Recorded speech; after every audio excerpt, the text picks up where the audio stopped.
Hey everyone, Jesse here. Wanted to do a video on the aquaponics system. Um, Last year I figured out that cucumbers actually grow really well in this type of system. So a couple things that I've done is on the far side, I just have a container full of dirt and scraps and everything. So that's for compost worms.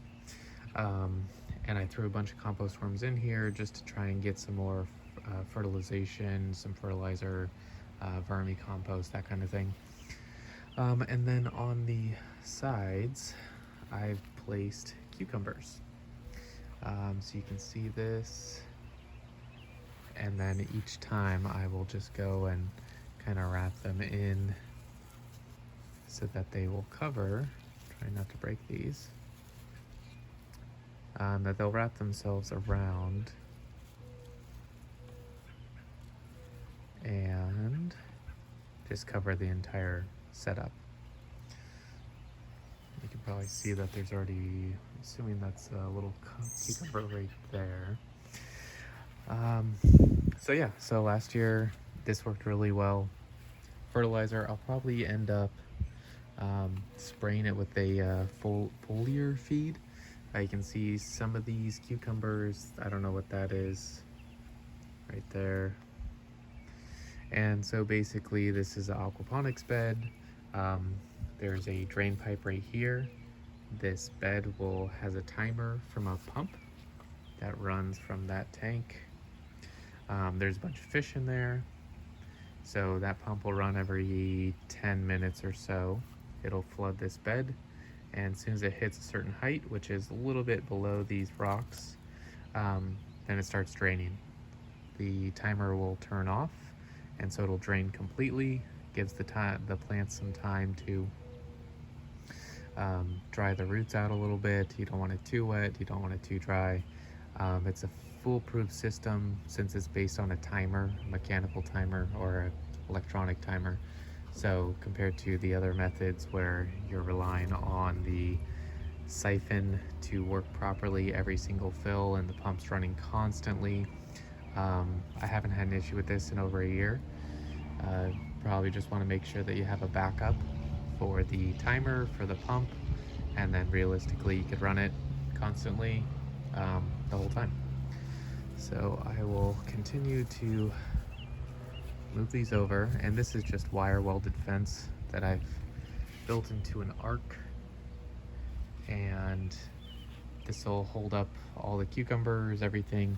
You can kind of reach through when the cucumbers they start dangling down in the middle.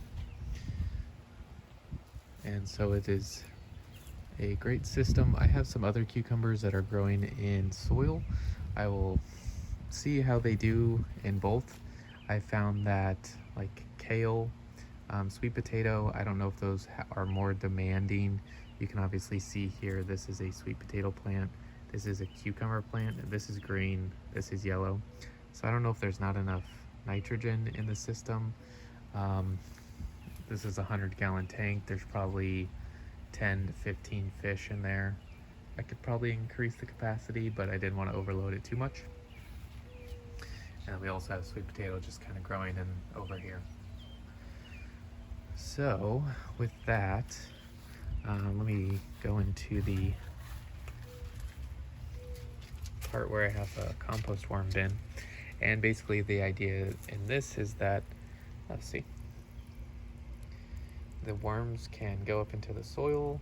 I'll put scraps of plants that I grew in here previously so they can come up here to eat this, provide some sort of fertilizer that drains down into the bed itself, and just add some fertility to the system. So I have probably a couple hundred worms that started out in here. One interesting thing is that the compost worms, when you pull up a plant in here, they will live in the roots. There's always usually a bunch of compost worms in the root systems of plants that are alive. For whatever reason, maybe the plants give off something, maybe it's good habitat for the compost worms, but that's one thing, is that if you have plants alive in there, there's going to be compost worms also living beneath that. So in here so far, I just have, I'm trying to see if there's any compost worms that have come up here. I just put a lot of lettuce, vegetables, things like that up here. I'll probably put in some coffee grounds or something as well.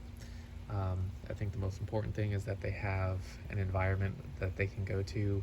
If the water gets up too high, they can go up this way. This is probably um, a better environment for them to lay eggs and do all those sorts of things. Yeah, so with that, thanks for watching, and let me know if you have any questions.